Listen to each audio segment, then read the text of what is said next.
¿Alguna vez has tenido la sensación de que te falta una pieza clave de un rompecabezas? Una de esas piezas que, al encontrarla, no solo completa la imagen, sino que la transforma en algo totalmente diferente, algo que nunca habías imaginado. Hoy no vamos a hablar de teorías de conspiración ni de secretos ocultos en bóvedas antiguas. No, hoy vamos a hablar de algo mucho más profundo. Vamos a hablar de la historia de una idea y de cómo la interpretación de un solo hombre moldeó la civilización occidental durante 2 milenios, y cómo la valiente objeción de otro hombre, siglos después, nos ofrece un camino radicalmente distinto, un camino que para muchos podría ser la verdadera revelación. Esta es la historia de cómo el mensaje de un humilde predicador de Galilea, un mensaje que en su origen pudo haber sido sobre la ética, la justicia social y una conexión inmanente con lo divino, fue transformado en una religión cósmica de pecado, sacrificio y redención. Y esto nos lleva a una pregunta tan grande que estremece los cimientos de la fe y la filosofía. ¿Fue el mensaje original de Jesús traicionado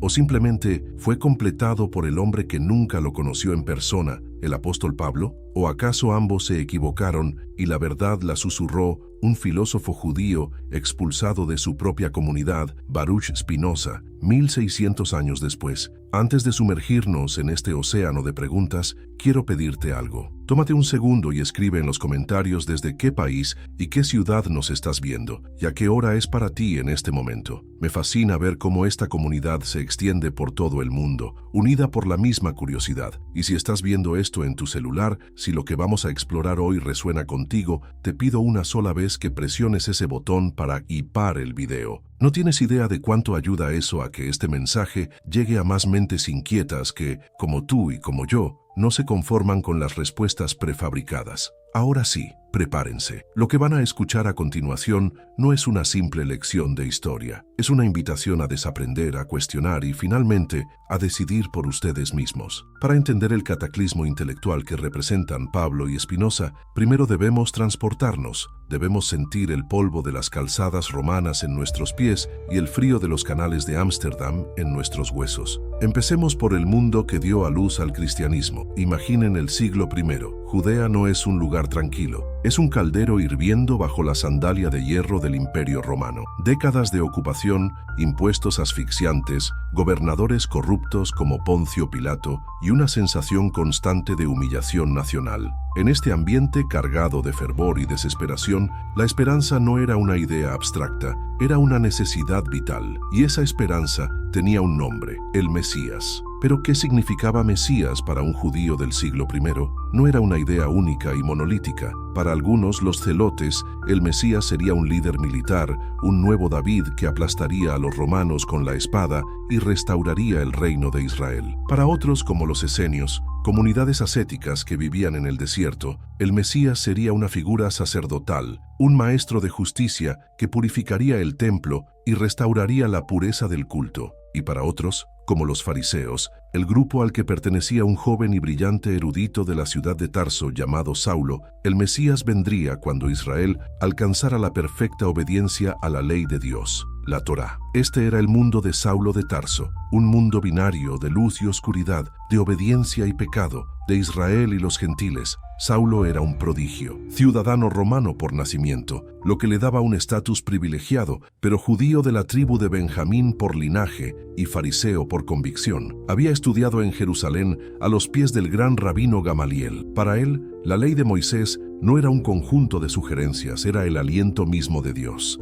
Las 613 mitzvot, los mandamientos que regían cada aspecto de la vida, desde qué comer hasta cómo vestir, eran la muralla que separaba al pueblo elegido de la impureza del mundo pagano. La devoción de Saulo a esta ley era absoluta, era su identidad, su razón de ser. Entonces, ¿pueden imaginar el veneno que representaba para él este nuevo movimiento que surgía de Galilea? Un grupo de pescadores y gente común que seguían a un tal Jesús de Nazaret, un hombre que, según decían, relativizaba las leyes del sábado, que comía con recaudadores de impuestos y pecadores, y que hablaba de un reino de Dios que no parecía tener mucho que ver con la expulsión de los romanos. Y lo peor de todo, tras su ignominiosa ejecución en una cruz romana, el castigo reservado para los peores criminales y rebeldes, sus seguidores comenzaron a proclamar la blasfemia más inconcebible, que este hombre crucificado era el Mesías, y que había resucitado de entre los muertos. Para Saulo esto no era solo un error, era una afrenta a Dios, una herejía que amenazaba con corromper a Israel desde dentro, y se dedicó a erradicarla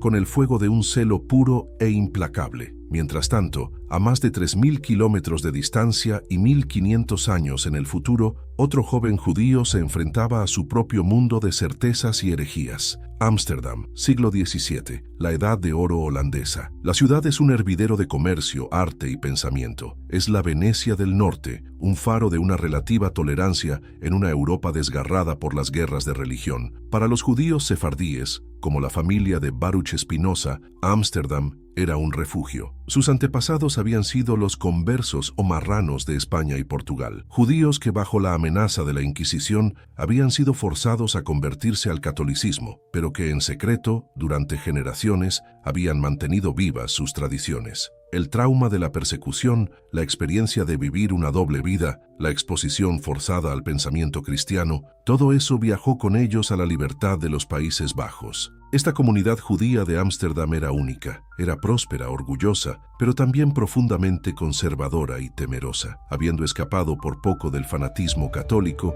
ahora vivían como una minoría tolerada en una nación abrumadoramente calvinista, una teología igualmente estricta y dogmática. La sinagoga no era solo un lugar de culto, era el centro de la vida social, política y económica, y su liderazgo, los rabinos y parnasim, tenían un pavor existencial a cualquier cosa que pudiera provocar la ira de sus anfitriones cristianos. Cualquier desviación de la ortodoxia judía, especialmente en lo que respecta a la naturaleza de Dios o la autoridad de la Biblia, era vista no solo como una herejía, sino como una amenaza directa a la supervivencia de toda la comunidad. En este ambiente nació Baruch Spinoza, y al igual que Saulo, era un prodigio. Desde niño demostró una inteligencia deslumbrante, destinada a convertirlo en uno de los grandes rabinos de su generación. Dominaba el hebreo, la Torá, el Talmud y a los grandes filósofos judíos medievales como Maimónides, pero Spinoza leía mucho más. Leía a los clásicos, a los estoicos y, sobre todo,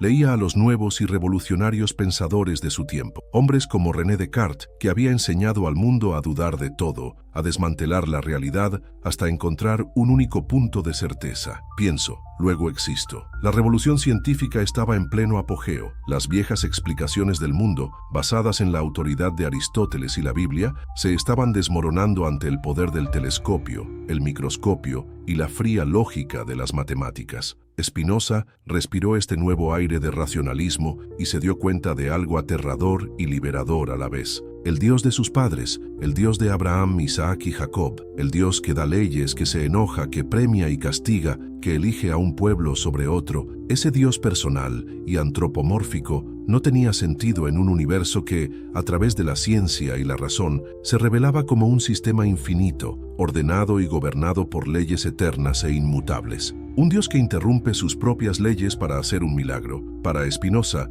eso sería una contradicción. Sería como si Dios fuera imperfecto, como si necesitara corregir su propia creación. Así, llegamos al corazón de la fractura. Tenemos dos universos mentales completamente opuestos. El universo de Pablo es un drama cósmico. Comienza con un acto de creación personal, seguido por una rebelión trágica, el pecado de Adán, que infecta a toda la humanidad y la separa de su creador. La historia humana es la historia de esta caída, de esta enfermedad espiritual. El mundo es un escenario de conflicto entre las fuerzas de Dios y las fuerzas del mal. La humanidad está esclavizada, no a los romanos, sino al pecado y a la muerte. En un universo así, ¿qué tipo de salvador se necesita? No basta un maestro de ética, no basta un líder político, se necesita un redentor divino, se necesita a alguien que pueda operar en el mismo plano cósmico que el problema. El Jesús de Pablo, por lo tanto, no puede ser simplemente un hombre. Tiene que ser el Hijo de Dios, un ser preexistente que se despojó a sí mismo de su gloria divina para entrar en la historia humana. Su vida es importante, pero su muerte y resurrección lo son todo. La crucifixión no es una derrota, es el sacrificio definitivo, el Cordero de Dios que paga con su sangre la deuda que la humanidad contrajo en el Edén. Y su resurrección no es solo un milagro, es la victoria cósmica sobre la muerte, la prueba de su divinidad y la garantía de que aquellos que crean en él también vencerán a la muerte. Este es el Jesús de Pablo, un Salvador sobrenatural para un problema sobrenatural. Ahora contrasten eso con el universo de Spinoza. Su universo no es un drama, es una ecuación sublime. No hay un creador separado de su creación, solo hay una única, infinita y eterna sustancia. Y a esa sustancia, Spinoza le da dos nombres que para él son intercambiables: Deus sive natura, Dios o la naturaleza. Dios es el sistema, Dios es la totalidad de lo que existe, operando según sus propias leyes inmutables y perfectas. Este Dios no tiene voluntad, no tiene emociones, no juzga, no elige a un pueblo, simplemente es. Las leyes de la física, la química, la biología, la geometría, esas son las verdaderas palabras de Dios. No hay nada fuera de la naturaleza, no hay un más allá sobrenatural. En un universo así, ¿qué papel puede jugar Jesús? ¿Puede ser el Hijo de Dios que baja de un cielo literal? Imposible. Eso violaría la unidad y la perfección del sistema. Entonces, ¿quién es Jesús para Spinoza? Es la cumbre de la potencialidad humana. Jesús, para Spinoza, fue un hombre, un ser humano como nosotros, pero que, a través de una vida de razón pura y amor, alcanzó el grado más alto de entendimiento de la realidad. Comprendió de manera intuitiva y perfecta su lugar dentro de Dios o la naturaleza. Se liberó por completo de la esclavitud de las pasiones, el miedo, el odio, la envidia, la superstición, que causan todo el sufrimiento humano. Su mensaje, por lo tanto, no es un llamado a la fe en un dogma sobrenatural. Su mensaje es una filosofía de vida, una guía ética. Es el camino para que nosotros también podamos alcanzar la beatitud, que para Spinoza es la paz y la libertad que provienen de entender la verdad y vivir en armonía con ella. El Jesús de Spinoza no es un salvador cósmico, es el filósofo supremo, el terapeuta definitivo, el maestro de la vida racional. ¿Ven la magnitud del abismo? No es una pequeña diferencia teológica. Son dos formas fundamentalmente opuestas de entender la realidad,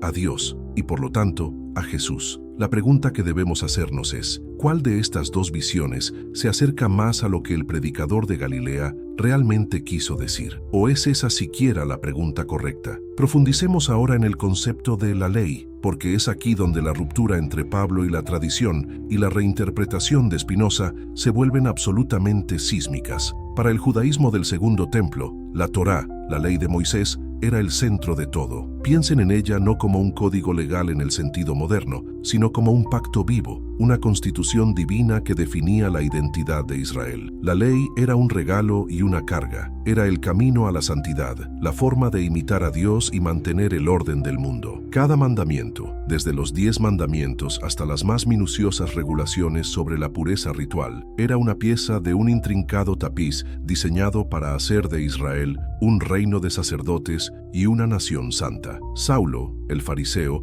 vivía y respiraba esta realidad. Su vida era un esfuerzo constante y meticuloso por cumplir la ley a la perfección. Pero la ley, para un alma tan intensa y autoconsciente como la suya, también podía ser una fuente de angustia insoportable. En su carta a los romanos, Pablo describe esta lucha de manera visceral. No hago el bien que quiero, sino el mal que no quiero. Eso hago. ¿Se imaginan la frustración? Por más que se esforzaba, la conciencia de sus imperfecciones, de la ley del pecado que moraba en su interior, lo atormentaba. La ley, que debía ser fuente de vida, se convertía en un espejo que solo reflejaba su propia insuficiencia. Era una vara de medir que nadie podía alcanzar, y entonces, en el camino a Damasco, sucede algo que lo destroza y lo reconstruye por completo. La visión del Cristo resucitado. En ese instante, para Pablo, todo el sistema de la ley se derrumba y se reconfigura. Si Jesús, que fue maldecido por la ley al morir en un madero, es en realidad el Mesías glorificado por Dios, entonces la ley ya no puede ser el árbitro final de la justicia. Dios ha hecho algo nuevo. Ha proporcionado un camino diferente para la salvación, uno que no depende de las obras meticulosas de la ley, sino de la fe, de la confianza radical en lo que Dios ha hecho a través de Cristo. Esta es la revolución paulina. En sus cartas a las iglesias de Galacia y Roma, declara con una audacia asombrosa: el hombre no es justificado por las obras de la ley, sino por la fe de Jesucristo. Esto fue una bomba atómica en el mundo religioso del siglo I. Para sus compatriotas judíos, sonaba como una apostasía. Abandonar la ley era abandonar a Dios, abandonar la alianza. Pero para Pablo, esto era la liberación. liberaba a la gente de la carga aplastante de la perfección inalcanzable y, crucialmente, abría la puerta de par en par a los no judíos, a los gentiles. Si la salvación ya no requería la circuncisión, ni las leyes dietéticas, ni el cumplimiento de todo el código mosaico, entonces el mensaje de Jesús podía ser verdaderamente universal. Ya no era una reforma dentro del judaísmo, era algo completamente nuevo, disponible para toda la humanidad por igual. ¿Traicionó Pablo la ley? Desde su perspectiva, no. Él creía que Cristo era el telos, el fin, el cumplimiento y el propósito último hacia el cual toda la ley había estado apuntando desde el principio. Ahora, avancemos de nuevo 1600 años hacia el estudio de Spinoza en Ámsterdam. Spinoza también está obsesionado con la idea de la ley, pero su punto de partida no es la revelación bíblica, sino la razón pura. Al examinar la Biblia, que lo hizo con un rigor crítico sin precedentes para su época, Spinoza llega a una conclusión igualmente radical, pero desde una dirección opuesta. Él argumenta que debemos distinguir cuidadosamente entre diferentes tipos de ley. Primero, está la ley humana o positiva. Son las leyes de un Estado, como las leyes contra el robo o el asesinato. Son necesarias para la convivencia pacífica, pero son convencionales y pueden cambiar. Segundo, está lo que él llama la ley ceremonial. Aquí es donde Spinoza clasifica la mayor parte de la ley mosaica: los rituales, los sacrificios, las fiestas, las prohibiciones alimentarias. Para Spinoza, estas leyes no son universalmente válidas ni eternas. Fueron dadas, dice él, a los antiguos hebreos en un contexto histórico específico. Tenían un propósito puramente político y social: unificar a la tribu, distinguirla de sus vecinos y asegurar la estabilidad de su antiguo estado. Una vez que el estado hebreo fue destruido, argumenta Spinoza, estas leyes ceremoniales perdieron su razón de ser. Insistir en ellas fuera de su contexto original es caer en la superstición, es confundir la cáscara con el núcleo. Entonces, ¿existe una verdadera ley divina para Spinoza? Absolutamente, pero no tiene nada que ver con rituales o dogmas. La verdadera ley divina es universal, eterna e inmutable porque está inscrita en la estructura misma de la realidad. Es la ley de la naturaleza. Y en el ámbito humano, esta ley divina se manifiesta como los dictados de la razón. ¿Y cuál es el mandamiento supremo que la razón nos dicta para nuestro propio bienestar y felicidad? Spinoza, citando directamente los evangelios, lo dice claramente: amar a Dios, es decir, entender y aceptar la naturaleza, y amar al prójimo como a uno mismo. Este es el genio de la reinterpretación de Spinoza. Él ve a Jesús no como alguien que abolió la ley ceremonial para reemplazarla por la fe en un sacrificio, sino como el filósofo que penetró a través de la cáscara de la ley ceremonial para revelar el núcleo universal y eterno que contenía. Jesús enseñó la verdadera ley divina, que no es otra que la ley de la ética racional: justicia, caridad, honestidad, amor. Estas no son buenas porque un Dios las ordena, son buenas porque son las conductas más racionales, las que conducen a la mayor felicidad y libertad tanto para el individuo como para la sociedad. Para Spinoza, la salvación no es un evento futuro post-mortem, es la calidad de vida que alcanzas aquí y ahora al vivir de acuerdo con la razón, y Jesús fue su máximo exponente. ¿Se dan cuenta de la elegancia de este argumento? Mientras Pablo resuelve el problema de la ley diciendo que Cristo la ha cumplido y superado a través de la fe, Spinoza resuelve el problema diciendo que Jesús simplemente nos enseñó a ignorar la parte política y temporal de la ley para enfocarnos en su esencia ética y universal. Para Pablo, la fe te justifica ante un Dios juez. Para Spinoza, el entendimiento te libera de la esclavitud de la ignorancia, dos soluciones radicalmente distintas para el mismo problema, y esto nos lleva inevitablemente al concepto más oscuro y quizás más influyente de la teología paulina: el pecado, y su contraparte, la redención. ¿De dónde surge la idea de que todos los seres humanos, desde el momento en que nacemos, estamos manchados, corruptos y somos culpables ante Dios? La idea no está explícitamente detallada en el Antiguo Testamento. Es Pablo, principalmente en su carta a los Romanos, quien desarrolla la doctrina del pecado original a partir de una interpretación específica de la historia de Adán y Eva en el Génesis. Pablo razona de esta manera: por cuanto la ofensa de uno solo resultó en la condenación para todos los hombres, así también el acto de justicia de uno solo resultó en la justificación de vida para todos los hombres. En esta simetría legalista, Adán Adán se convierte en el representante federal de toda la humanidad. Su acto de desobediencia en el Edén no fue un fracaso personal, fue un acto con consecuencias cósmicas y hereditarias. Su culpa, su pecado, se transmitió como una enfermedad genética a toda su descendencia. Nacemos, según esta visión, en un estado de alienación de Dios, con una naturaleza inclinada al mal. Somos, por naturaleza,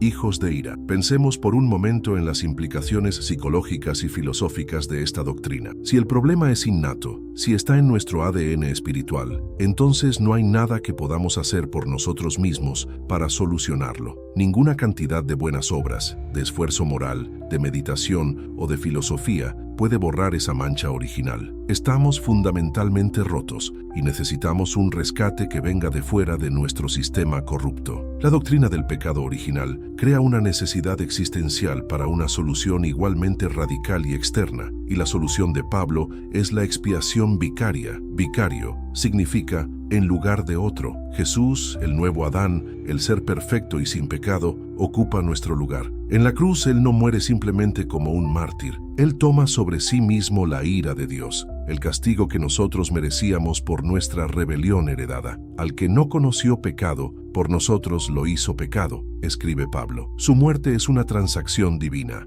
un pago legal. La justicia de Dios, que exige un castigo por el pecado, queda satisfecha. Y a través de la fe en este acto, el creyente es justificado, es decir, declarado justo, no porque lo sea, sino porque la justicia de Cristo le es imputada. La redención es un acto forense, un veredicto legal pronunciado por Dios gracias al sacrificio de su Hijo. Es un sistema de una coherencia interna formidable y de un poder emocional innegable. Ofrece una respuesta clara al problema del mal y una promesa de perdón y restauración que ha dado consuelo a incontables millones de personas a lo largo de la historia. Pero, ¿es esta la única forma de entender el mal y la redención? Aquí es donde Spinoza entra en escena, no con un martillo, sino con el bisturí de un cirujano lógico. Y lo que hace es una disección radical de los propios conceptos de pecado y mal. Para Spinoza, que parte de la idea de un Dios o naturaleza perfecto y sin pasiones, la idea del pecado original es un absurdo lógico y una calumnia contra la naturaleza. En primer lugar, Spinoza argumenta que bueno y malo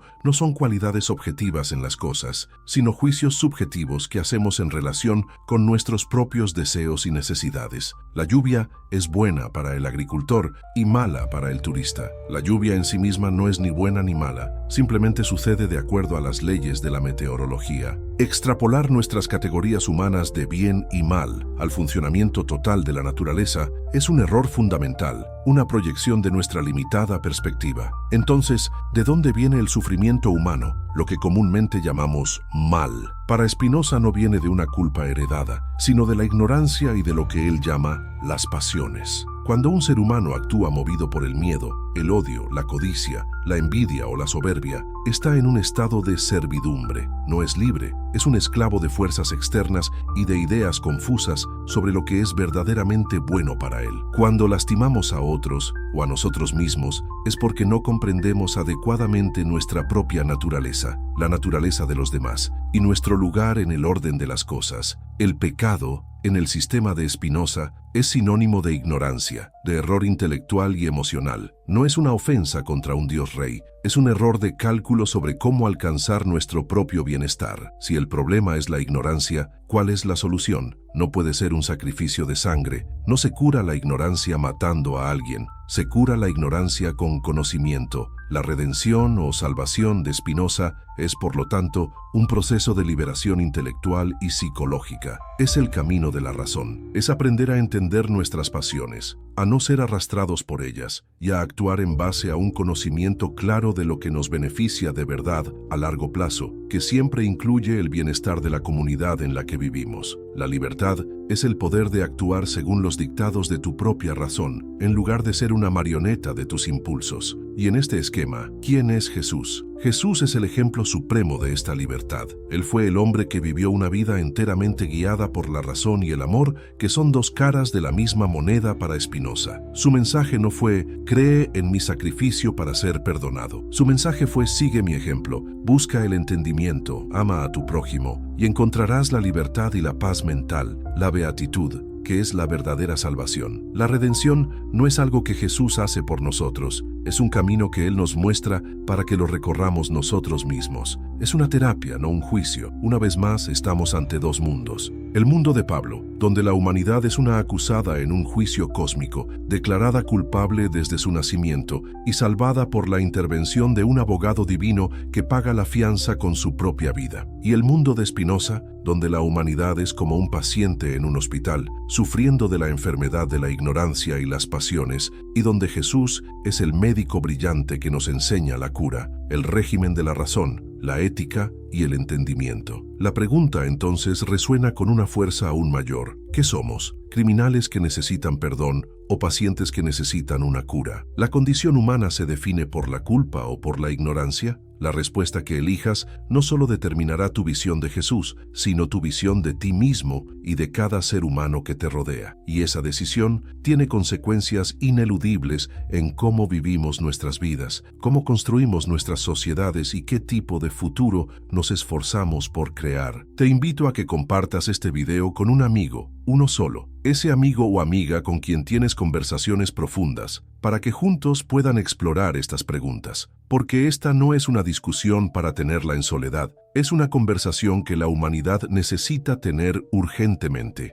En nuestro encuentro anterior, si es que se le puede llamar así a esta confesión a través del tiempo y el espacio, dejamos dos universos en plena colisión. De un lado, el cosmos del apóstol Pablo, un gran teatro de drama divino, donde la humanidad, caída y sentenciada, solo podía ser rescatada por el sacrificio de un Dios hecho hombre. Del otro, el universo de Baruch Spinoza, una ecuación sublime y perfecta, Dios o la naturaleza, un sistema infinito regido por la razón, donde la salvación no es un perdón, sino la liberación a través del entendimiento. Dejamos una pregunta suspendida en el aire, una pregunta que muchos de ustedes han estado meditando. ¿Somos criminales que necesitan un indulto o pacientes que necesitan una cura? La resonancia de esa pregunta, la forma en que ha viajado a través del mundo gracias a ustedes, es la razón por la que estamos aquí de nuevo. Y antes de continuar este peligroso descenso en el corazón de nuestras creencias, quiero hacer la misma pausa. Escriban de nuevo, o por primera vez, desde qué rincón del planeta nos acompañan y qué hora marca su reloj. Es un recordatorio poderoso de que estas preguntas no conocen fronteras. Y si están en su móvil y sienten que esta exploración es importante, les pido de nuevo, por única vez, que le den ese impulso, ese hype al video. Ayuda más de lo que imaginan a que esta conversación se cuele por las grietas de los algoritmos y llegue a quienes necesitan escucharla. Hoy vamos a dar el siguiente paso. Vamos a dejar de lado por un momento el universo y nos vamos a concentrar en la figura que está en el centro de todo, el propio Jesús. Y luego en la estructura que se construyó en su nombre, la Iglesia. Finalmente, veremos el resultado de todo esto, el triunfo histórico de una visión y la supresión brutal de las otras. ¿Están listos? Porque las respuestas que encontremos aquí podrían redefinir no solo la historia, sino la forma en que entendemos el poder, la comunidad y nuestra propia identidad. Empecemos con la pregunta más cargada y explosiva de toda la cultura occidental. ¿Quién o qué era exactamente Jesús de Nazaret? Olviden por un instante todo lo que han aprendido. Olviden el catecismo, las películas, las pinturas renacentistas. Tratemos de volver al origen, al caos informativo del siglo I. En los propios evangelios, que fueron escritos décadas después de su muerte, a Jesús se le dan múltiples títulos. Es maestro o rabí, es el profeta, es el Hijo del Hombre, una figura apocalíptica y enigmática del libro de Daniel, es el Mesías o Cristo, el Rey ungido esperado por Israel, e incluso, en contadas ocasiones, es llamado Hijo de Dios. Pero, ¿qué significaba Hijo de Dios para un judío de esa época? Ciertamente no significaba lo que significa para un cristiano hoy. En el Antiguo Testamento, el título Hijo de Dios se usaba para los ángeles, para el pueblo de Israel en su conjunto, y de forma muy especial para el rey davídico. Era un título de adopción, de intimidad y de función. El rey era el representante de Dios en la tierra, su hijo adoptivo. Implicaba una relación única, pero no una identidad de sustancia. La idea de que un hombre pudiera ser literalmente Dios, compartir la misma esencia divina del Creador único e indivisible, Yahvé,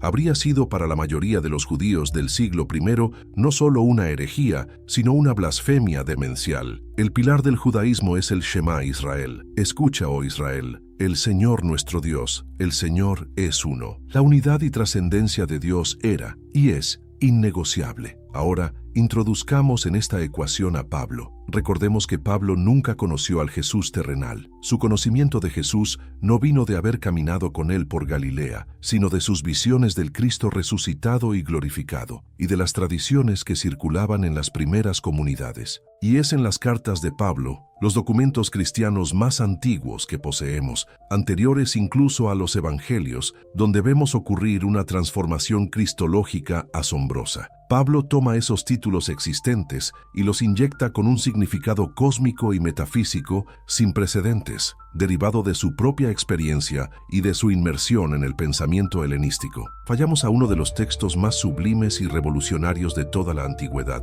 un himno que Pablo cita en su carta a los Filipenses, capítulo 2. Escuchen con atención, porque cada palabra es una bomba teológica, el cual, siendo en forma de Dios, no estimó el ser igual a Dios como cosa a que aferrarse, sino que se despojó a sí mismo, tomando forma de siervo, hecho semejante a los hombres, y estando en la condición de hombre, se humilló a sí mismo, haciéndose obediente hasta la muerte y muerte de cruz, por lo cual Dios también le exaltó hasta lo sumo, y le dio un nombre que es sobre todo nombre. Analicemos esto, siendo en forma, morfe, de Dios. La palabra griega morfe no se refiere a la apariencia externa, sino a la naturaleza esencial, a la sustancia misma. Pablo está diciendo que Cristo poseía la esencia misma de la divinidad antes de su venida al mundo. Era preexistente. No estimó el ser igual a Dios como cosa a que aferrarse. Aquí está la idea de la igualdad con Dios Padre. Y luego, el acto central, se despojó a sí mismo. Es la doctrina de la kénosis del vaciamiento. El ser divino voluntariamente deja de lado sus atributos, su gloria, para asumir la naturaleza humana, forma de siervo. ¿Se dan cuenta de lo que esto implica? Ya no estamos hablando de un Mesías humano adoptado como hijo. Estamos hablando de un ser divino que realiza un viaje de descenso a la materia, a la carne, a la historia. Su humanidad no es su estado original, es una condición asumida. Y tras su obediencia hasta la muerte, viene la exaltación. Dios lo eleva y le da el nombre que es sobre todo nombre, el nombre de Kyrios, Señor. Para los oídos de un judío que leía la traducción griega del Antiguo Testamento, la Septuaginta, Kyrios era el término que se usaba para no pronunciar el nombre sagrado e impronunciable de Dios, YHWH. Pablo, en efecto, está aplicando el nombre de Dios a Jesús. ¿Es esto una traición a la unidad de Dios? Para Pablo, no. Es la revelación de un misterio que había estado oculto, que en la unidad de la divinidad existía una complejidad, una relación de padre e hijo. El monoteísmo judío no se abandona, se reinterpreta radicalmente desde dentro. Jesús no es un Dios, sino que es la manifestación visible y encarnada del único Dios verdadero. Es la imagen del Dios invisible, como escribe en Colosenses. Esta visión, la del Cristo divino, preexistente, encarnado, crucificado y exaltado, se convirtió en el motor de la teología de Pablo y en la piedra angular del cristianismo que él predicó. Era una cristología alta, una visión desde arriba hacia abajo, y era necesaria para su sistema. Si el pecado era una ofensa de magnitud cósmica, solo un ser de estatus cósmico podría repararla. ¿Podría un simple profeta, por más sabio que fuera, pagar la deuda de toda la humanidad? En la lógica de Pablo, la respuesta era un rotundo no. Se necesitaba un sacrificio de valor infinito, y solo Dios mismo podía ofrecerlo. Ahora, con esta idea del Dios hombre vibrando en nuestra mente, regresemos al estudio silencioso de Baruch Spinoza. Spinoza lee los mismos textos, pero con un cerebro cableado de forma completamente diferente. Su axioma fundamental, recordemos, es Deus sive natura. Dios es la totalidad infinita de la realidad, operando según leyes necesarias. No hay nada fuera de Dios. Todo lo que existe, desde una galaxia hasta un grano de arena, pasando por un pensamiento humano, es una modificación o un modo de la sustancia divina. En este sentido, para Spinoza, todo es, en cierto modo, divino. Pero claramente, no todo tiene el mismo grado de perfección o realidad. Entonces, ¿cómo encaja Jesús en este sistema panteísta y determinista? Spinoza aborda esto con una sutileza filosófica increíble. Él no ve a Jesús como una excepción a las leyes de la naturaleza, sino como su expresión más perfecta en el ámbito del pensamiento humano. Para Spinoza, Dios o la naturaleza tiene infinitos atributos o esencias, de los cuales los humanos solo podemos concebir dos: la extensión, el mundo físico, la materia, y el pensamiento, el mundo de las ideas, la mente. Jesús, para Spinoza, fue un individuo humano en quien el atributo del pensamiento de Dios se manifestó con una claridad y una adecuación casi perfectas. Mientras la mayoría de nosotros vivimos con ideas inadecuadas, confusas, mutiladas, basadas en la superstición y la pasión,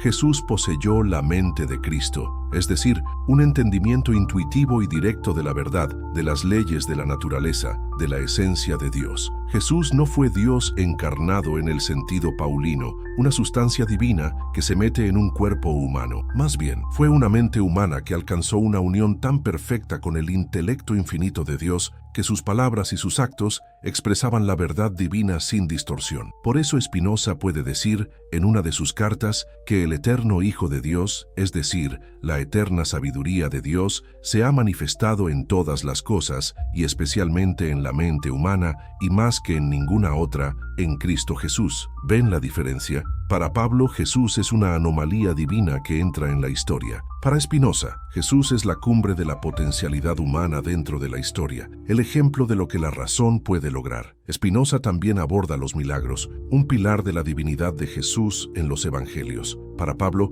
los milagros como la resurrección son la prueba del poder de Cristo sobre el orden natural. Para Spinoza, un milagro, entendido como una violación de las leyes de la naturaleza, es una imposibilidad lógica. ¿Por qué? Porque las leyes de la naturaleza son la voluntad misma de Dios. Un Dios que viola sus propias leyes sería un Dios inconstante, imperfecto, que se contradice a sí mismo. Sería como un matemático que de repente decreta que 2 + 2 = 5. Entonces, ¿qué hace Spinoza con los relatos de milagros en la Biblia? Los interpreta como relatos populares, escritos en un lenguaje adaptado a la mentalidad de la gente sencilla de la época, cuyo propósito no es enseñar física, sino impartir una lección moral. La resurrección de Cristo, desde una perspectiva espinosista, no podría ser la reanimación de un cadáver. Sería más bien la demostración de que la sabiduría de Cristo, su mente, su enseñanza ética, es eterna y sobrevive a la muerte del cuerpo. Cristo resucitó en el corazón y la mente de sus discípulos,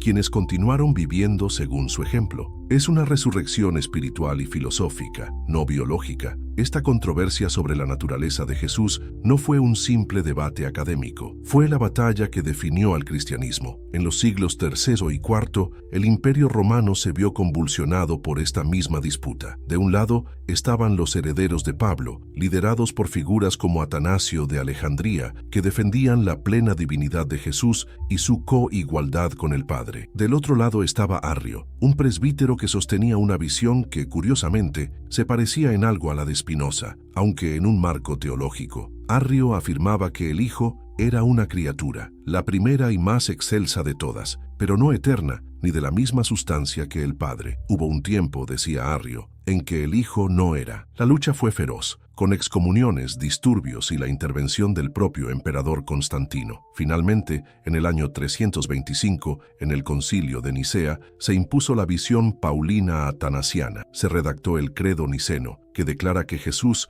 es Dios de Dios, luz de luz, Dios verdadero de Dios verdadero, engendrado, no creado, de la misma naturaleza, homoousios, que el Padre. Cualquiera que negara esto era declarado anatema, un hereje. La cristología de Pablo se convirtió en dogma imperial y cualquier otra interpretación fue suprimida con la fuerza de la ley. La pregunta sobre quién era Jesús dejó de ser una exploración para convertirse en una declaración de lealtad política y religiosa. Ahora pasemos de la identidad del líder al carácter de la comunidad que se formó en su nombre. ¿Qué era la iglesia en sus inicios? La palabra griega que usamos, eclesia, simplemente significaba asamblea o congregación. Las primeras comunidades de seguidores de Jesús, especialmente la de Jerusalén liderada por Santiago, el hermano del Señor, eran esencialmente una secta dentro del judaísmo. Eran judíos que seguían cumpliendo la ley de Moisés, que iban al templo, pero que creían que el Mesías ya había venido en la persona de Jesús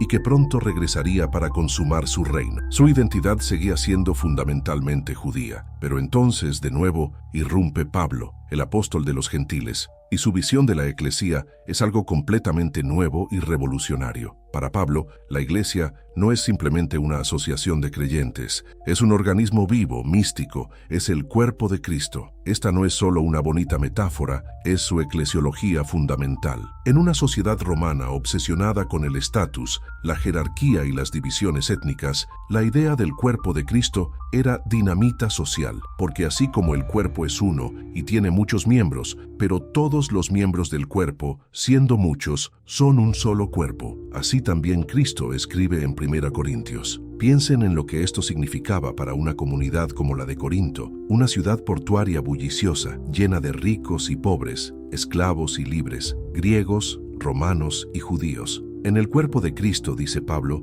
esas distinciones mundanas se vuelven secundarias. El esclavo Onésimo, a quien Pablo devuelve a su amo Filemón, ya no debe ser tratado como un esclavo, sino como un hermano amado. En su famosa declaración en Gálatas, Pablo lleva esta lógica a su máxima expresión. Ya no hay judío ni griego, no hay esclavo ni libre, no hay varón ni mujer, porque todos vosotros sois uno en Cristo Jesús. Nos damos cuenta de lo radical que era esto en el siglo I. Era una nueva identidad social que trascendía las barreras más arraigadas de la humanidad. ¿Y cómo se forjaba y mantenía esta identidad corporal? A través de dos ritos centrales, dos sacramentos, el bautismo y la Eucaristía. El bautismo no era solo un lavado simbólico. Para Pablo, era una inmersión en la muerte y resurrección de Cristo. Al ser bautizado, el creyente moría a su antigua vida, a su antiguo yo, y resucitaba a una nueva vida como miembro del cuerpo de Cristo. Era un rito de iniciación y trasplante. La Eucaristía, la Cena del Señor, era la comida comunitaria que reafirmaba constantemente esta unidad.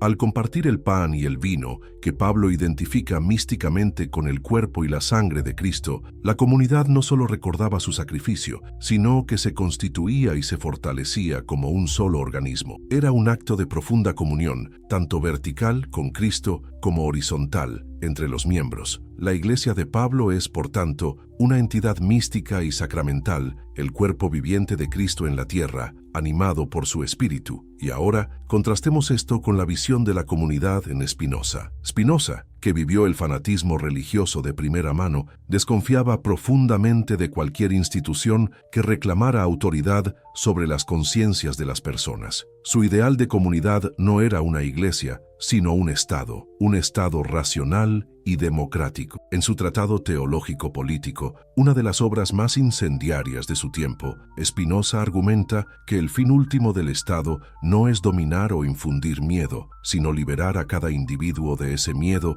para que pueda vivir en seguridad y ejercer su derecho natural a existir y a pensar sin perjuicio. En una frase que debería estar grabada en todos los parlamentos del mundo, Spinoza declara: el fin del Estado es en realidad la libertad. ¿Qué significa esto en la práctica? Significa que la religión debe estar subordinada al Estado en los asuntos externos, las acciones, las prácticas públicas, pero el Estado no tiene absolutamente ningún derecho a dictar lo que un individuo debe creer en su fuero interno. La libertad de pensamiento y de expresión es para Spinoza el valor supremo, porque es la condición necesaria para la búsqueda de la verdad, que a su vez es el camino a la felicidad. Una iglesia que impone un credo, que excomulga a los disidentes, que amenaza con el infierno, es para Spinoza la encarnación de la tiranía. Genera hipocresía porque la gente finge creer por miedo. Genera odio y conflicto porque cada secta cree poseer la única verdad. La comunidad ideal de Spinoza no es una congregación unida por una fe común en un dogma, sino una sociedad de individuos libres que cooperan racionalmente para su beneficio mutuo. La verdadera Iglesia universal, si se quiere usar esa palabra, no es una institución, sino el conjunto de todas las mentes que se guían por la razón. Y la verdadera religión no consiste en ritos y ceremonias, sino en la práctica de la justicia y la caridad. ¿Por qué? No porque un Dios lo ordene desde el cielo, sino porque la razón nos demuestra que una sociedad justa y caritativa es la más estable, segura y propicia para la felicidad de todos sus miembros. El rito supremo de Spinoza no es la Eucaristía, es el contrato social basado en la razón. Una vez más, el abismo es total. Para Pablo, la Iglesia es el cuerpo místico de Cristo, una entidad sobrenatural que existe en el mundo, unida por la fe y los sacramentos. Para Spinoza, la comunidad ideal es la república secular y democrática, una entidad política diseñada para proteger la libertad de pensamiento y permitir a los individuos buscar la verdad racional. Pablo construye una comunidad alrededor de un credo. Spinoza construye una comunidad alrededor de la libertad de no tener que adherirse a ningún credo. ¿Cuál de estas dos visiones creen ustedes que el propio Jesús, el predicador que chocó frontalmente con las autoridades religiosas de su tiempo, habría preferido? Es una pregunta que nos persigue hasta hoy, y esto nos lleva a la arena final de nuestra comparación. La influencia histórica, el resultado de esta batalla de ideas. ¿Cómo es que una de estas visiones, la de Pablo, llegó a dominar el mundo occidental, mientras que la otra, la de Spinoza, fue condenada y silenciada durante siglos? La respuesta es una compleja historia de poder, política y psicología humana. El triunfo de la visión paulina es uno de los fenómenos más extraordinarios de la historia. ¿Cómo pudo una pequeña secta judía apocalíptica, centrada en un criminal crucificado, convertirse en la religión oficial del poderoso Imperio Romano en menos de 400 años? Los historiadores señalan varios factores. La Pax Romana, con sus calzadas seguras y su lengua común, el griego koine, facilitó la expansión de los misioneros. El mensaje de Pablo, con su promesa de salvación personal, igualdad en Cristo y vida eterna, era inmensamente atractivo para las clases bajas, los esclavos y las mujeres que tenían poco que esperar de la religión cívica romana. La fuerte estructura comunitaria de las iglesias, su insistencia en la caridad, el cuidado de las viudas, los huérfanos y los enfermos, creó redes de seguridad social que el Estado romano no proporcionaba. En un mundo brutal, la Iglesia era un refugio, pero el factor decisivo fue político. A principios del siglo IV, el emperador Constantino, en busca de un principio unificador para un imperio en crisis, vio en el cristianismo una posible solución. Su famosa visión de la cruz antes de la batalla del Puente Milvio y su posterior edicto de Milán en el 313, que garantizaba la tolerancia religiosa, marcaron el principio del fin para el paganismo. La Iglesia pasó de ser una secta perseguida a ser una institución privilegiada, y con el patrocinio imperial, la versión paulina, codificada en el Concilio de Nicea, se convirtió en la ortodoxia. Pero este triunfo tuvo un precio. La consolidación de una ortodoxia significó por necesidad la supresión de todas las alternativas. El cristianismo primitivo no era un monolito, era un ecosistema vibrante y diverso de interpretaciones. Había judeocristianos que seguían la ley mosaica. Había gnósticos que veían a Jesús como un portador de conocimiento secreto, gnosis, que liberaba el espíritu divino atrapado en la materia vil. Evangelios como el de Tomás, el de Felipe o el de María Magdalena, que presentaban a un Jesús más filosófico, más esotérico, fueron declarados heréticos. ¿Por qué? Porque su énfasis en la revelación personal y el conocimiento individual era incompatible con la construcción de una iglesia jerárquica y unificada. Una iglesia que necesita obispos, credos y cánones no puede permitir que cada uno encuentre a Dios por su cuenta. La visión de Pablo, con su estructura clara de autoridad, su doctrina definida y su énfasis en la unidad del cuerpo, era mucho más adecuada para convertirse en la espina dorsal de una religión imperial. El triunfo del cristianismo fue, en gran medida, el triunfo de Pablo. Ahora saltemos a esa oscura mañana del 27 de julio de 1656 en Ámsterdam. En la sinagoga portuguesa se lleva a cabo un ritual terrible y solemne, la expulsión, el cherem, de Baruch Spinoza. El texto de la excomunión es escalofriante y revela el pánico que sus ideas provocaban. Maldito sea de día y maldito sea de noche, maldito sea cuando se acuesta y maldito sea cuando se levanta. Ordenamos que nadie se comunique con él oralmente o por escrito, que nadie le preste ningún favor, que nadie permanezca con él bajo el mismo techo o a menos de 4 codos de distancia, que nadie lea ningún tratado compuesto o escrito por él. ¿Cuál fue el crimen de Spinoza? El mismo crimen por el que el cristianismo ortodoxo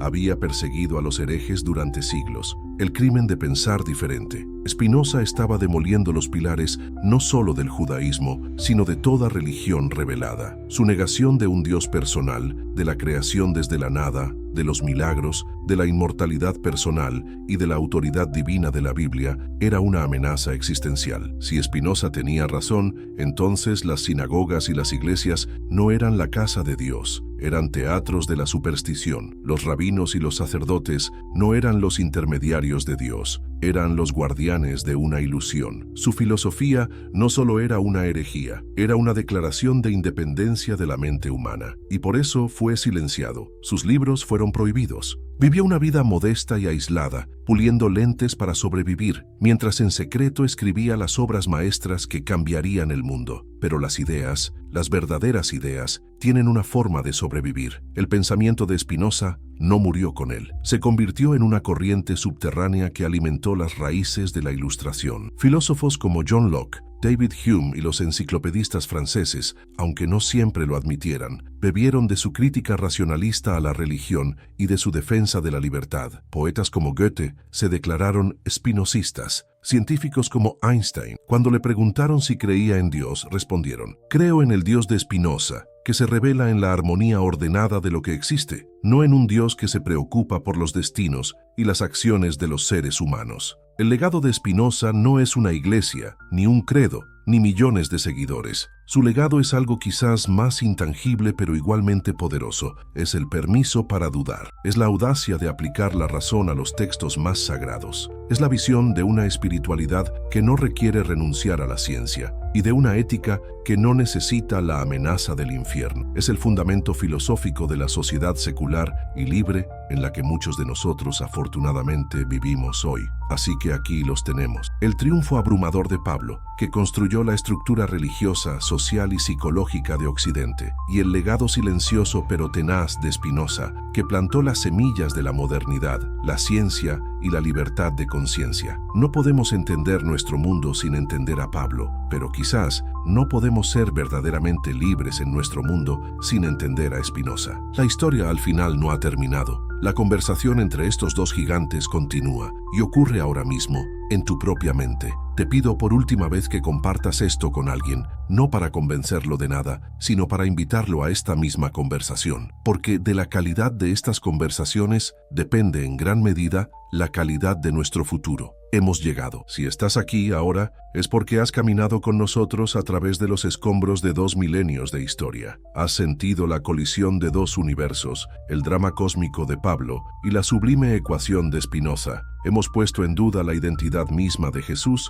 y la naturaleza de la comunidad construida en su nombre. Hemos visto cómo una visión del mundo triunfó y cómo las otras fueron silenciadas, y ahora estamos en el umbral final. Hoy vamos a recoger las piezas, a buscar puentes en el abismo, a celebrar un juicio por el alma de un mensaje y finalmente a preguntarnos qué significa todo esto para nosotros aquí, en el vertiginoso siglo XXI. Este es el último tramo de nuestro viaje juntos. Y porque ha sido un viaje tan personal para muchos, quiero pedirte una última vez que ancles este momento en el espacio y el tiempo. Escribe en los comentarios desde qué ciudad, desde qué país, estás compartiendo esta reflexión final. Y si estás con nosotros desde tu celular, y si este viaje ha significado algo para ti, te pido por última y definitiva vez que le des ese impulso, ese hype, que ayuda a que estas ideas encuentren a otras mentes que las están buscando. Lo que sigue ya no es solo historia o filosofía, es una invitación a la síntesis. Vamos a adentrarnos en los ecos,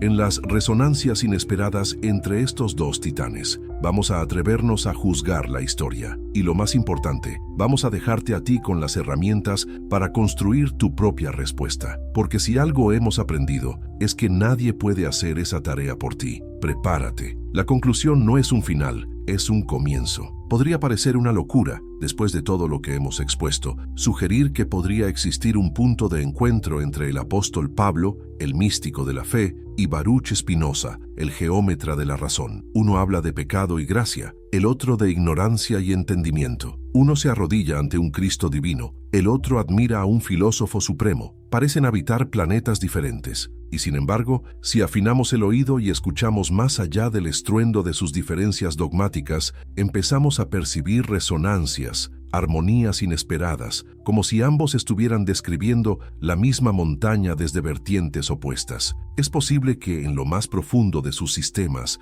Pablo y Spinoza estuvieran luchando con los mismos anhelos humanos fundamentales. Consideremos el concepto que ambos, de forma inequívoca, elevaron por encima de todos los demás: el amor. Pablo, en medio de una carta práctica y correctiva a la caótica iglesia de Corinto, hace una pausa y escribe el himno más famoso de la historia sobre este tema. 1 Corintios 13. Si yo hablase lenguas humanas y angélicas y no tengo amor, vengo a ser como metal que resuena o címbalo que retiñe. El amor es sufrido, es benigno. El amor no tiene envidia. El amor no es jactancioso, no se envanece. Para Pablo, el amor, ágape en griego, no es una simple emoción. Es la virtud teologal suprema, por encima incluso de la fe y la esperanza. Es la expresión perfecta del carácter de Dios y el único criterio válido para la vida cristiana. Sin amor, los dones espirituales más espectaculares, el conocimiento más profundo, la fe más poderosa, son inútiles, son ruido vacío. El amor es el sistema operativo del cuerpo de Cristo. Ahora viajemos al austero mundo de Spinoza. Habrá lugar para el amor en su fría y lógica maquinaria universal. Sorprendentemente, el amor no solo tiene un lugar, sino que es la culminación de todo su sistema ético. La meta de la vida, para Spinoza, es alcanzar la beatitud, un estado de paz y alegría duradera. Y esta beatitud se encuentra en lo que él llama amor Dei intellectualis, el amor intelectual de Dios. ¿Qué es esta idea extraña y poética? No es el amor a un Dios personal, no es rezarle a una figura en el cielo, es el sentimiento de alegría profunda que surge de entender nuestro lugar en el universo, de comprender la necesidad y la perfección de todo lo que existe, incluyéndonos a nosotros mismos, como parte de la infinita sustancia de Dios o la naturaleza. Para Spinoza, entender algo es amarlo. Cuando comprendes por qué una persona actúa como actúa, debido a su historia, sus miedos, sus ideas confusas, la ira y el odio se disipan y son reemplazados por una forma de comprensión que es una forma de amor. El amor intelectual de Dios es este sentimiento magnificado a escala cósmica. Es la alegría que siente un científico al contemplar la elegancia de una ley física, o un artista al captar una verdad profunda sobre la condición humana. Es un amor desinteresado, sereno, nacido del conocimiento. ¿Y cuál es la manifestación práctica de este amor? Spinoza, al igual que Pablo, lo tiene claro: la justicia y la caridad. Amar al prójimo, porque la razón nos demuestra que nuestro bienestar está intrínsecamente ligado al bienestar de los demás. Un amor nacido de la razón, pero que se siente como alegría. ¿Ven la conexión? Pablo dice que sin amor, la teología es ruido. Spinoza dice que sin amor, nacido del entendimiento, la filosofía es un ejercicio estéril. Ambos identifican el amor como el principio activo, el fruto final de una vida bien vivida. Pablo llega a él a través de la revelación de un Dios personal cuyo carácter es el amor. Spinoza llega a él a través de la deducción racional sobre la naturaleza de la realidad. Pero la conclusión funcional es asombrosamente similar. Una vida sin amor activo hacia el prójimo es una vida fracasada. Podría ser que el ágape de Pablo y el amor Dei intellectualis de Spinoza sean dos lenguajes distintos para describir la misma experiencia humana, cumbre de conexión y propósito. Exploremos otra resonancia, la búsqueda de la libertad. Toda la teología de Pablo puede leerse como una proclamación de emancipación. Para libertad fue que Cristo nos hizo libres, escribe a los Gálatas. ¿Libertad de qué? En primer lugar, de la tiranía de la ley mosaica, de esa carga de intentar ganar el favor de Dios a través de un cumplimiento perfecto e inalcanzable. Pero la liberación es aún más profunda. Es la libertad del poder del pecado, de esa fuerza interna que nos arrastra a hacer lo que no queremos. Y finalmente, es la libertad del miedo a la muerte, que Pablo ve como el último enemigo vencido por la resurrección de Cristo. La vida cristiana, para Pablo, es una vida de libertad del pasado, la culpa, del presente, la esclavitud al mal, y del futuro, la condenación. Es una libertad otorgada por la gracia, recibida por la fe, Ahora escuchemos a Spinoza. El título de su obra magna es La Ética, pero podría haberse llamado El Manual para la Liberación Humana. Todo el propósito de su filosofía es mostrarnos un camino para pasar de la servidumbre a la libertad. ¿Servidumbre a qué? No al pecado, sino a las pasiones. Para Spinoza, cuando somos controlados por emociones como el miedo, la ira, la esperanza irracional o el deseo desmedido, no somos libres. Somos esclavos de causas externas que no comprendemos. Somos como una barca a la deriva, zarandeada por las olas de las circunstancias. ¿Y qué es la libertad? La libertad para Spinoza es el poder de actuar según los dictados de nuestra propia razón. Es ser la causa de nuestras propias acciones, en lugar de simplemente reaccionar. Y esta libertad se alcanza, de nuevo, a través del entendimiento. Al comprender por qué sentimos lo que sentimos, al entender las cadenas de causa y efecto que gobiernan el mundo y nuestra psique, ganamos poder sobre nuestras pasiones. No las eliminamos, pero dejamos de ser sus esclavos. De nuevo, ¿no es fascinante? Pablo habla de la libertad del pecado que mora en mí. Spinoza habla de la libertad de la servidumbre de las pasiones. ¿Son realmente tan diferentes? Ambos describen una experiencia humana universal, la sensación de estar a merced de fuerzas internas que sabotean nuestra felicidad y nuestro bienestar. Ambos proponen un camino hacia la autonomía y la integridad. Pablo llama a su camino fe en Cristo. Spinoza llama al suyo razón, pero el objetivo final, una vida de autodominio, paz interior y acción deliberada, es sorprendentemente paralelo. ¿Podrían el hombre nuevo de Pablo y el hombre libre de Spinoza ser primos hermanos vestidos con los ropajes de lenguajes filosóficos distintos? Veamos 2 puntos más. La universalidad. Pablo fue el gran universalista del cristianismo primitivo. Su lucha más encarnizada fue contra aquellos que querían mantener el mensaje de Jesús como un asunto exclusivamente judío. Su misión a los gentiles, su declaración de que en Cristo no hay judío ni griego, rompió las barreras étnicas y convirtió una secta local en el potencial embrión de una religión mundial. Su universalismo se basaba en un evento histórico concreto, el sacrificio de Cristo, que él creía aplicable a toda la humanidad. Spinoza, por su parte, es el universalista por antonomasia de la Ilustración. Su filosofía no se dirige a un pueblo elegido, sino a cualquier ser humano capaz de razonar. La ética que él deriva de la enseñanza de Jesús, justicia, amor, caridad, es universal porque se basa en la razón, que es una facultad común a toda la humanidad. Su universalismo no se basa en un evento histórico, sino en una verdad filosófica atemporal. Ambos, por rutas distintas, buscaron liberar un mensaje de sus confines tribales y ofrecerlo al mundo entero. Y finalmente, la superación del ego. En el corazón de la espiritualidad de Pablo está la idea de morir a uno mismo. Con Cristo estoy juntamente crucificado, y ya no vivo yo, mas vive Cristo en mí, escribe. Es la anulación del viejo hombre, del yo egoísta y pecador, para convertirse en un vehículo para la vida de Cristo. Es una descentralización radical del yo. En Spinoza encontramos un movimiento análogo. La culminación del entendimiento es ver que nuestro yo individual no es una entidad separada y autónoma, sino simplemente un modo finito de la única sustancia infinita, Dios o la naturaleza. El ego, con sus deseos y miedos insignificantes, se disuelve en la contemplación de la totalidad. Alcanzar esta perspectiva es superar la prisión del egoísmo y experimentar una conexión con todo lo que existe. Pablo lo llama estar en Cristo. Spinoza lo llama ver las cosas bajo la especie de la eternidad.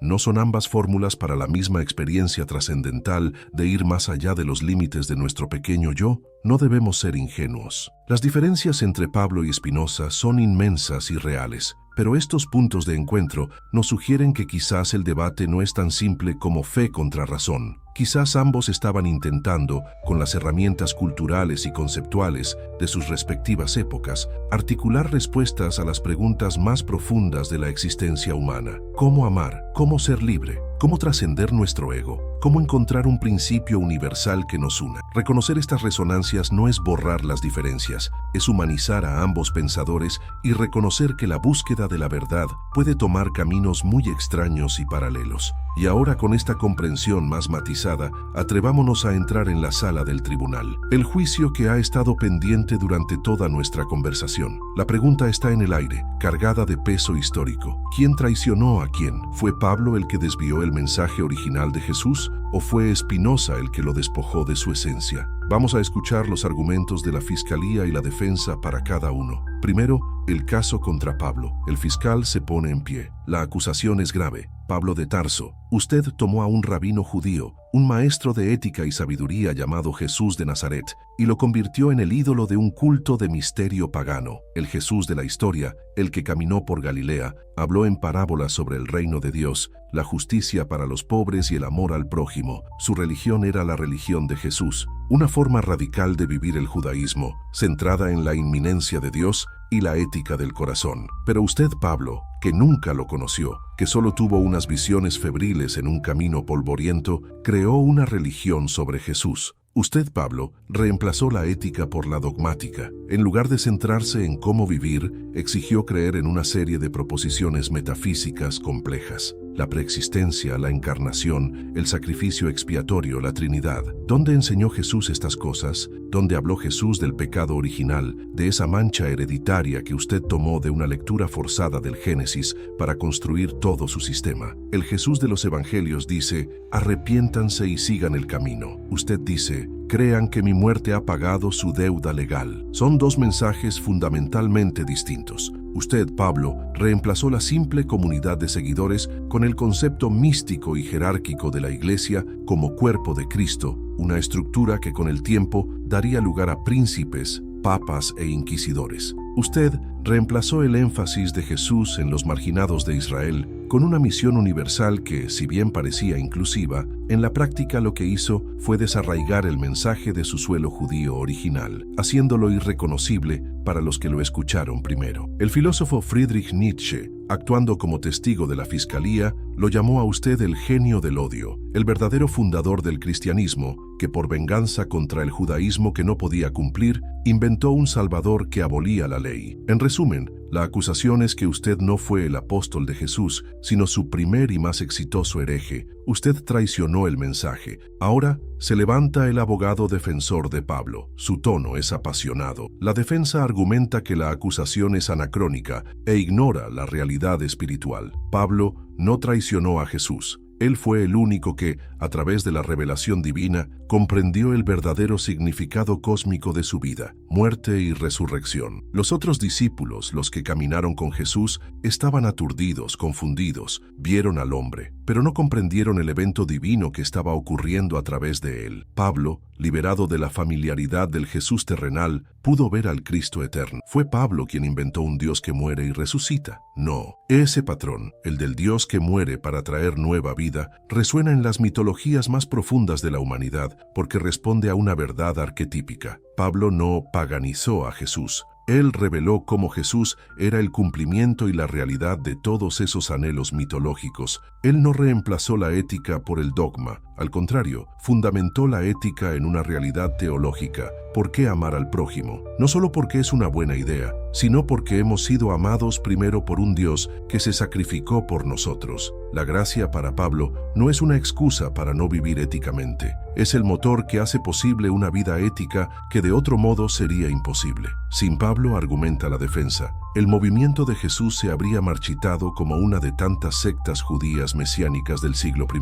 Habría sido una nota a pie de página en la historia. Fue el genio teológico y misionero de Pablo, su visión universalista, lo que permitió que el mensaje rompiera sus confines culturales y se convirtiera en una fuerza transformadora para la civilización. Él no traicionó el mensaje, lo tradujo, lo liberó, lo universalizó, lo hizo inmortal. Pablo no fue el primer hereje, fue el intérprete inspirado que garantizó que tuviéramos un mensaje que interpretar 2000 años después. El tribunal hace una pausa, la tensión es palpable, y ahora el foco se vuelve hacia el segundo acusado, el filósofo solitario de Ámsterdam. Se presenta el caso contra Baruch Spinoza. El fiscal, con un tono más frío y analítico, acusa a Spinoza del crimen opuesto, el anacronismo. Usted, Baruch Spinoza, es culpable de secuestrar la figura histórica de Jesús para convertirlo en el portavoz de su propio sistema filosófico del siglo XVII. Usted, obsesionado con Descartes, las matemáticas y la nueva ciencia, proyectó hacia atrás sus ideales de racionalismo y los puso en boca de un místico judío del siglo I.